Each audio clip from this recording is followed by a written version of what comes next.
Welcome to the Inside UMSL podcast. I'm your host, Nate, and I'm joined today with Dr. Anita Manion, political science professor at the University of Missouri, St. Louis. Hello, Anita. How are you today? Hi, Nate. I'm great. Thanks for having me. Yeah, I'm happy to get to know you and who you are. So let's dive right in. Sure. What's your background and kind of what colleges did you attend? Yeah, I'm actually pretty unusual when it comes to academics because I am a native St. Louisan. Okay. So most professors, probably moved for grad school and then moved again to take a job. But somehow I've been really lucky. I did my undergraduate degree here in St. Louis. And then when it came time to do my PhD, I ended up choosing a program at St. Louis University. And as I was working on my dissertation, an opening came up here at UMSL. And so I've told my partner, every 3 years, we're probably going to have to move, but I keep getting opportunities in St. Louis. What was your dissertation on? Oh, yeah, I looked at the effects of merit and need-based aid on graduation rates and retention in public universities in Missouri. That's super fascinating. Thank you. Have you always been someone interested in political science? So I was a first-generation college student. Okay. And when I went to go to college, I really didn't even understand, even though my family had always been active in politics, I don't think it dawned on me that this was a career path. So my undergraduate degree is actually in business.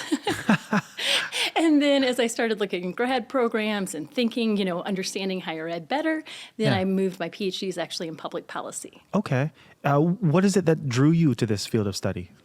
When I was looking at PhD programs, I just really wanted to find something that I was passionate about. And when I looked at the curriculum for the public policy program, those courses really spoke to me. I'm really interested in understanding how policy, does it meet its intended effects? And those unintended effects, who do those consequences, roll out to? Is it more vulnerable populations? Who gets the benefits? And so thinking about I can study this for a living really got me excited. And what brought you to UMSL specifically? My brother actually had attended here. He went to the Honors College, so shout out to the Honors College, and had a really good experience. I had actually attended private universities. Yeah. And so I didn't know when I interviewed here, what it would be like coming to a public university. I was a little worried that, there'd be large class sizes and students would get lost in the shuffle. But I've been so delighted to see that faculty and staff at UMSL really care about the students. They are really connected and then still manage to do outstanding research and service to the community. So I couldn't be happier. That's really awesome. Thank you. So you have a focus on education policy and election administration. Can you kind of explain those to me? Yeah. Like I said, the thing that excites me is looking at these policies and seeing what their effects are. And so to me, both elections and education are foundational to our democracy, to letting different types of people thrive and have a voice in our system. So I really enjoy kind of digging in and seeing, when St. Louis County changes the way people vote and where they can vote and when they can vote, how does that affect different populations of people and voter turnout? And, same thing with education policy. When teacher salaries are really low in Missouri, and so they've done some different programs to try to address that, and we've been able to analyze and see, does that affect schools that have largely white faculty and students, or faculty and students of color, rural versus urban, to see those disparate effects of policies? What is it that you use to monitor this? Well, we do a lot of data gathering, which can be tedious sometimes. Yeah. Sometimes we're able to get it from agencies, but it's usually messy and you've got to clean it up and sort through it. And sometimes we have to just very manually get the data. For example, we wanted to understand what is the racial and gender representation on civic boards and commissions. So like Parks and Rec, Planning and Zoning, library boards have been a hot topic in recent years. And we literally had to manually go to websites, email county clerks, call them. So sometimes the data gathering is a big part of it. And then we use different software programs to do statistical analysis. And we also use GIS tools. So when you think about things like campaign contributions, we're able to make these heat maps that show where are those campaign contributions coming from? Oh, they're coming from this corridor where the income is a lot higher and the people are a lot wider. And sort of compare those maps side by side. So what does GIS stand for? Geospatial Information System. So there's different software people use. I usually use ArcGIS, and they have maps in the system and data, like census data that you can upload there. But for me, it really helps us to understand the data data. Rather than looking at, just tables of numbers, we're able to see that sort of illustration of where things are happening. And I think it helps to communicate that to the public and to policymakers too. And you have a geospatial collaboration here at UMSL or collaborative? Yeah, so we are part of the Geospatial Collaborative with St. Louis University and other organizations in the area. And what does that look like? Well, there's lots of events, funding opportunities, so I was able to apply for a grant through them. That's and cool. Yeah, it helped fund research I was doing on 4-day school weeks in Missouri. And so it also lets you collaborate with, we have a lab, so you can go there if you need help or you need certain software or equipment. So there's lots of ways that it can benefit our research. Can you expand on the research on 4-day school weeks? I'm very interested in that. So after kind of the Great Recession, really around 2010, in Missouri, the legislature passed a law that lets school districts choose if they wanted to go to 4-day school schedules instead of 5-day. They still have to meet the same meeting time requirements, so those days are just a little longer. And that was largely done for cost savings in the wake of the Great Recession because, budgets were really tight, teachers were being laid off. Yeah. But now, even starting before the pandemic and certainly accelerating through the pandemic, we have about 30% of school districts in Missouri now who are using a 4-day week schedule. And their stated reason now is more about teacher recruitment and retention. It's almost exclusively in rural areas. About 95% of the districts are in rural areas that have a harder time recruiting teachers because they do have lower pay, smaller pools of people with college degrees to pull from. And so this is sort of a non-financial way they can try to incentivize teachers to teach in their districts and stay in their districts. So it's giving them a 3-day weekend instead of a 2-day weekend. That's right. And it's interesting. There's sort of mixed results on other states that have done this, when they look at academic achievement, there's been mixed results. We've really been looking at it more from the teacher labor market side. And so does having these policies actually help schools recruit and retain teachers? And so what are the big insights that you found so far on how that impacts teachers? Yeah, it's a slow process to look at this. Our first study, when we just looked at filling vacancies, we didn't find effects for having a 4-day week versus a 5-day week. One of my colleagues found that the indicator that was most likely to mean that you went to a 4-day school week is if your neighboring school districts were doing a 4-day school week. So sort of a keeping up with the Joneses effect, as they call it. And now we're trying to narrow in and look at, well, maybe overall we don't see this effect, but maybe were those early adopters seeing it and now it's just sort of the norm and so the effects dissipate? Or are there certain hard to fill positions like STEM or special ed? Are there effects in those? So we're still digging in and trying to get more granular and understand the effects. What does parsing through the data look like? Oh gosh. So think about looking at data for about a 10 or 12 year span for every teacher who's taught in Missouri public schools.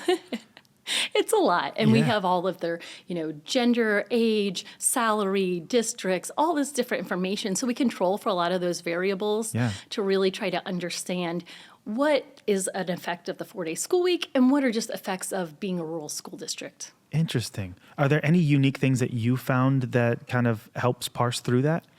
So far, when we control for the variables like number of students, for race and ethnicity, for salary, that's when we're not seeing the effects. But, as I think we get a little more granular and start to look at some of those narrowed topics, I suspect we might see them. And now a lot of the shift in 4-day school weeks started happening in like 2019, 2020. So now we have more years of data that we can look at too. Now, what does the election administration research look like? Oh gosh, we look at all kinds of stuff.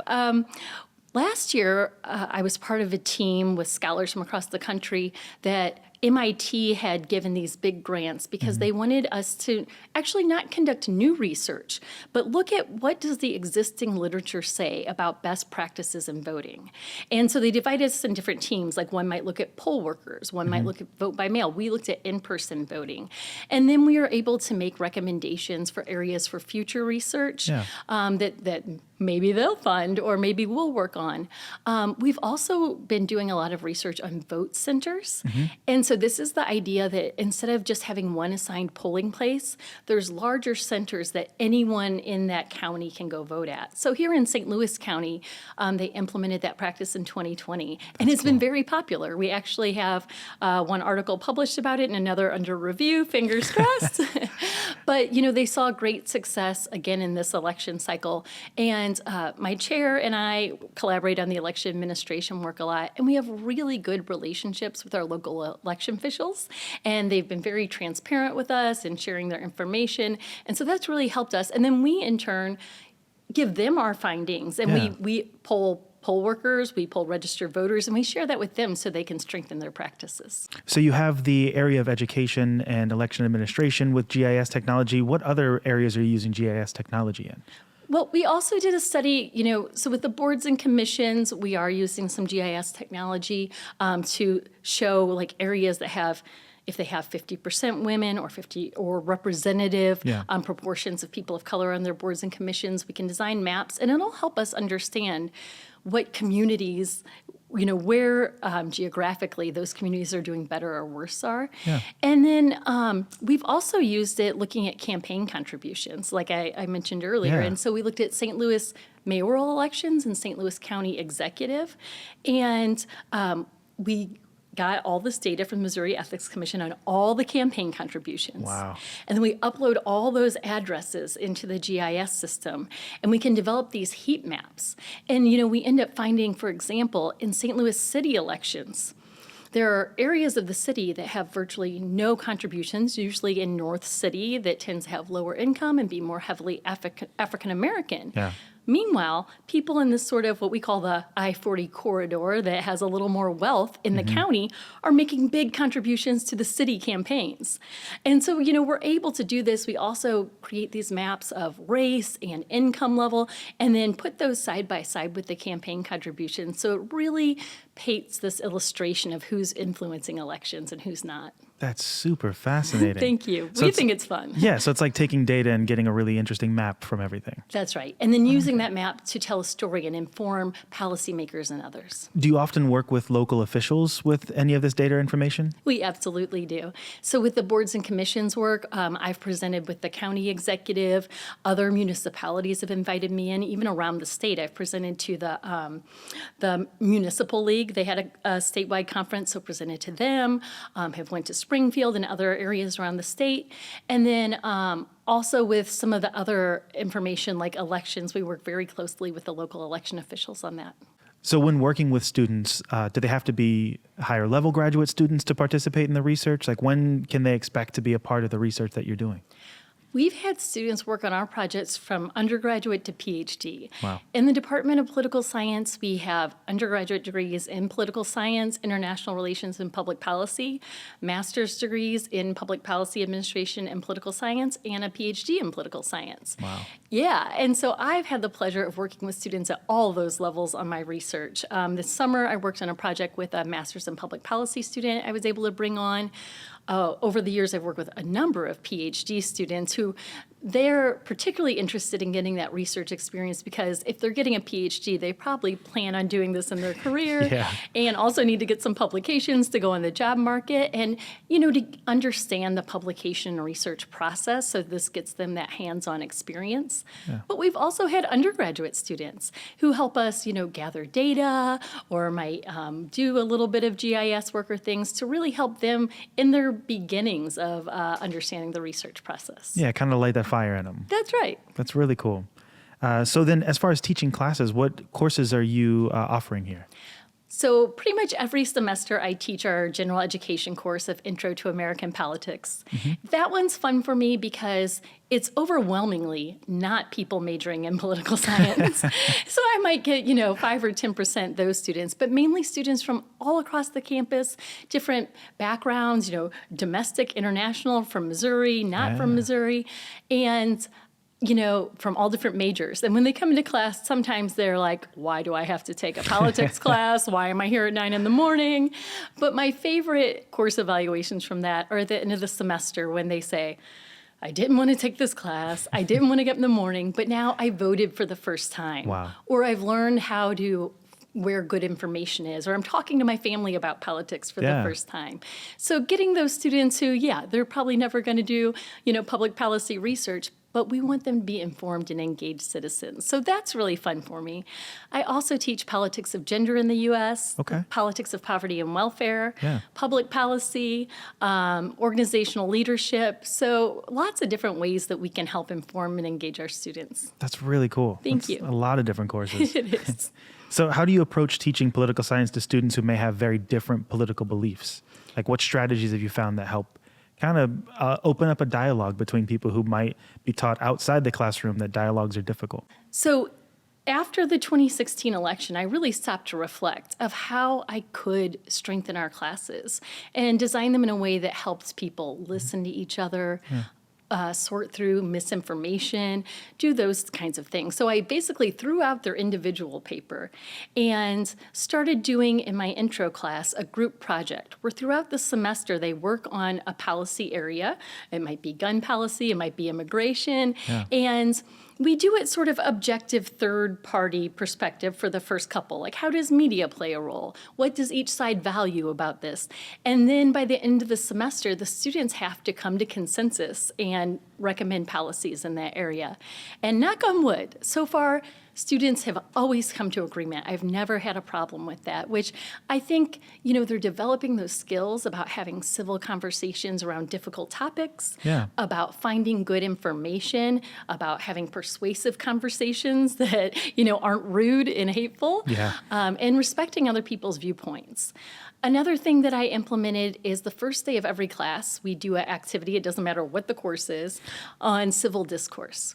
And so we get in small groups and we talk about what is civil discourse and why is it important to society and to democracy? And then what are the skills that we can work on in this class to, build those ability to have civil conversations? I like that. I feel like dialogue is something very important to have. Absolutely. Can you tell us a little bit about the Political Science Academy and some of the projects or events that you've been excited about recently? Yeah, one of my other joys is I am the faculty advisor for the Political Science Academy, and that is a nonpartisan student organization focused on civil discourse and civic engagement.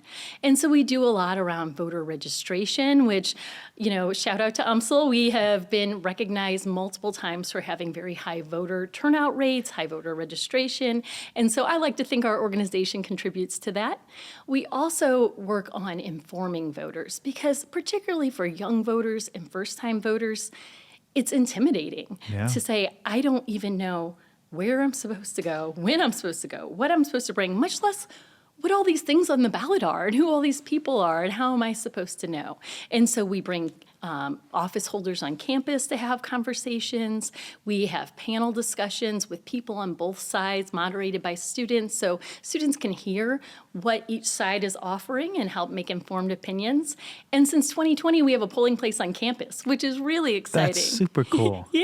And so we've been able to actually partner with art and design with some grant funds and have art and design students design I voted at UMSL stickers that you can only get if you vote here.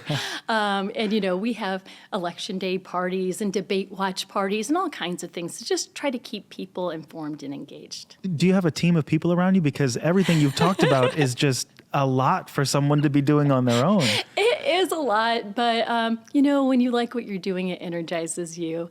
And being in a classroom or working with my students, I always come away with a high level of energy, even on those days when I might be struggling a little. So I do have collaborators in my department. I have collaborators in my research, but it's a lot. I think most of us faculty members are juggling multiple things with our service, our research, and our teaching. But hopefully, if you love what you do, then you don't mind. Yeah, I totally get that. That's really impressive.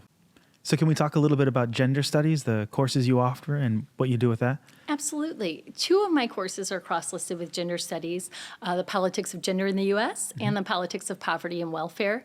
And so teaching those classes is a real joy. The students who choose to take those are really engaged and interested. And the politics of poverty and welfare I teach online, and is actually a course share with Rala. So Missouri S&T. And that means that we get students who are in a rural area and their perspectives on poverty and social policy combined with UMSL students. So that's really, interesting to see those interactions and to let students see other people's perspectives and experiences. I also, in my research, pretty much everything we look at the effects of gender. So that campaign contribution project, we were really looking at the effects of race and gender on campaign contributions. And we found that in particular, women and Black women have much lower dollar donations in the races we looked at. But in the end, they were able to raise as much money from their male counterparts. They just had to work a lot harder to do it, get a lot more contributions, and get out-of-state contributions. So they had to develop this network to get that funding. Same with the boards and commissions work. We look at gender, but we also look at the intersectional effects of race and gender. So not just are there women, but how many are white women, Black women, Latino women. And so we really try to consider those effects of race and gender in all of my work. Where did this idea of wanting to connect your studies in political science to the studies in intersectionality? Yeah, I think that, just recognizing that the human experience is different based on some of, where we grew up, what our background is, our educational experience, as well as our race and gender. And if we're going to understand how policy affects different people, you have to take into account those intersectional effects. And so, when we talk about elections, we talk about voters are not a monolith, right? Latino voters are not a monolith. Women are not a monolith. And even when we look at intersectional effects, all Black women aren't the same, all white women aren't the same. So sometimes we look at other variables like education and income to really try to understand impacts for different communities and what those communities might need in policy. What do you think are the advantages to choosing UMSL for higher education? There's so many. Like I said, I was unsure when I first came here as an employee what to expect, but it is such a welcoming campus. Our student body is amazing. We have a very diverse student body, geographically, racially, age, all kinds of different ways. In my classes, I have rural students, I have urban students, I have international students. And our students often have jobs outside of class. They have a lot of things going on, but they bring that background and experience into the classroom. And so it really energizes the conversations and helps us all learn from each other. I think some other things I really like about UMSL is the faculty and the staff really, really care. I talk to students who often transfer from another university or even sometimes another major, and I always ask, why did you choose political science? And without exception, they tell you this, couple paragraph story about what they're thinking about, what they want to do. But in there, it's always, I want to make the world a better place. I want to help. And it's literally every student that I work with that is in their narrative. And what could be more meaningful than that? And we're able to help those students find their path, to do internships, to get experience, and to springboard into doing that good work they want to do. Now these are what I have coined as the fun questions. Okay, this wasn't fun already? You're the first person to call me out on that. Yeah, that's me. It has been very fun. Oh man, now I'm sweating. Okay, so you have a free weekend in St. Louis. What are you doing? Where are you going? Oh gosh, well this is my favorite time of year in St. Louis, the fall. It's so pretty. You could drive anywhere. We have so many great parks, Forest Park especially. So if you go to Forest Park, so much is free. The Science Center is free. Our world-class zoo is free. You can walk around. I've taken tennis lessons there. There's a history museum. There's an art museum. The boathouse is really cool if you haven't been there yet. No. You can eat, but they also have these paddle boats and canoes, kayaks that you can take around and paddle through the fountain up to Art Hill, which is, I think, the prettiest place in St. Louis. That's cool. So Forest Park should definitely be on any good weekend list, especially we get a fall weekend when you have beautiful weather. If you want to get just a little bit out of St. Louis when the weather's nice like this too, Missouri has really good wine country. People don't know this. No, I didn't know that. Yes, actually Missouri saved the French wine industry. You should look into that. My brother's a winemaker, so okay. I know a little bit about this. But The wineries are really fun. There's live music. The views are gorgeous, and the wine's pretty good too. And another thing we have here, I mean, our sports teams. I'm a sports fan. My brothers and I have season tickets to the Blues, so go Blues. The Cardinals are always fun. Yeah. And now we have St. Louis City Soccer Club. Those games are raucous. They're really a lot of fun. And that stadium is was very intentional on having lots of local food options. So the food's really good there too. Wow, I've got a lot of things to do now. Yes. I didn't have a long list before. Now my list is even longer. So what's one book, movie, or TV show that you think everyone should experience at least once? Oh, goodness gracious. That's a tough one. Okay. And it's book, movie, or TV show. So you don't have to do all three if you don't want to. Okay. Oh my gosh. So let's see. If I were going to say a book that everyone should read, oh my gosh, there's so many. Okay. Well, I will say one of my go-to movies that I think everyone should see, and we are coming up on the holiday season. You know, I'm a sucker for holiday movies. So in my house, we always watch It's a Wonderful Life. It's a good one. I mean, how can you get more heartwarming than that, right? That's a good one. And then we always watch Elf, because sometimes you just need to laugh.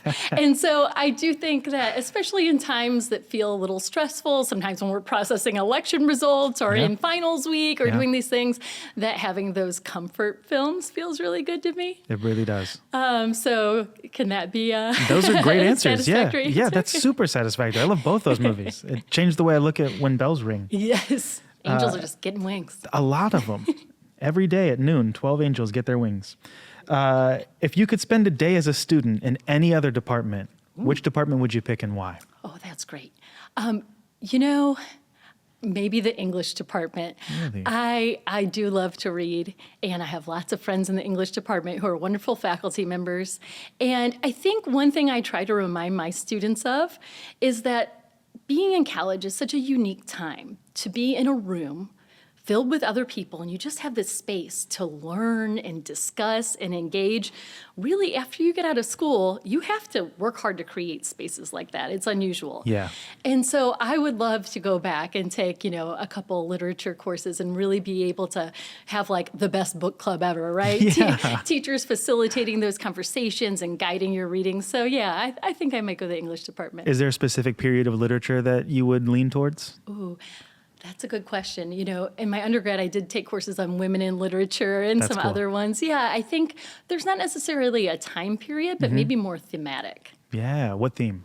Ooh, I do like the gender theme. I think you could also do themes about like, maybe like, to me, it'd be really interesting to have a theme that was like related to politics. Yeah. I read so much nonfiction, but, political fiction could be interesting too. There are some fun ones out there. Absolutely. And biographies. I read a lot of biographies. So I think Yeah. that could be a fun course too. That would be really cool.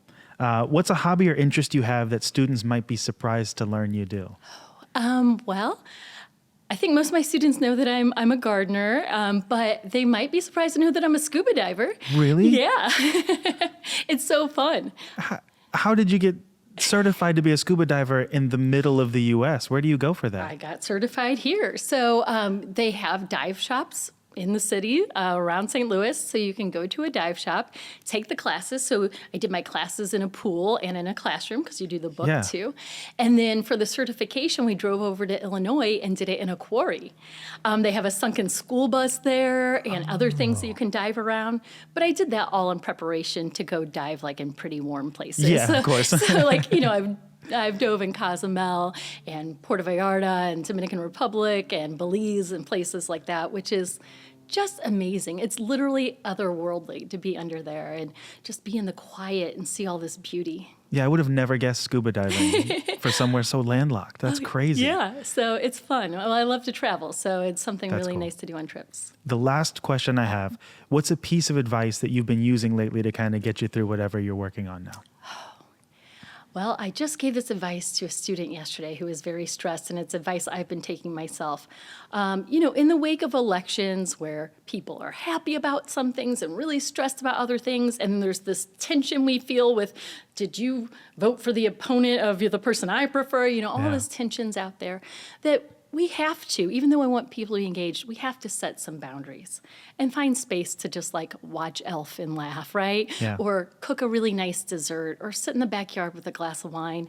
And sometimes we have to tune out the news and tune out some of these things and just, have some active self-care and engagement with other people. Because I think it's really easy to get down the rabbit hole of reading all the news on our phone and stressing out about social media posts and these things. So I think, touch the grass, get outside, and experience life beyond just some of the gloom and doom we feel sometimes. I really like that. Thank you. Thank you for joining me. This was a really fun conversation. It was delightful. Thanks for having me.